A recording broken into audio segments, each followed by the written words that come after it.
Well, as I said, there is potentially in the short period maybe a better balance between supply and demand, and that may imply bigger opportunities to manage your yields and your revenues. I'm also concerned about the development in a number of parts of Europe related to CO2 emissions and sustainability.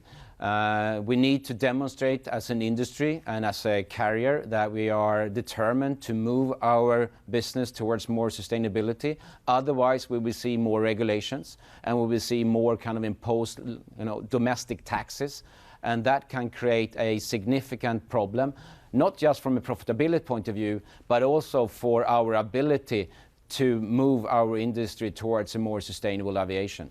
Now, on that note about moving toward more sustainable aviation, there's been a rise in popularity of this movement around flight shaming, the idea that people are embarrassed or ashamed of taking flights and are instead opting to take trains and buses and more fuel-efficient means of transport.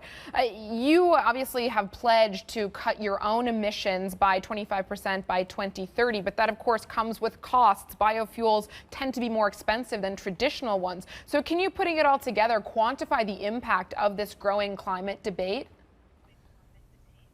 It's significant, and what we do, we're trying to work with this in 3 dimensions. Short term, we do everything that we can to reduce our emissions here and now, and of course a big chunk of that is our refleeting, and we invest close to $4 billion in new aircraft in the years to come. So it's significant investment there, and of course we're also trying to reduce weight on our aircraft. We have changed out the interior of the aircraft to replace seats with lighter materials in order to reduce our fuel burn.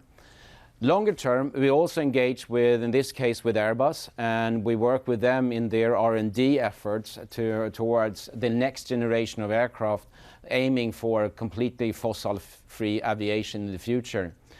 But then, mid-term, we are also heavily engaged here in trying to find the bridge from today to the future. And to us, that bridge is spelled bio-based jet fuel.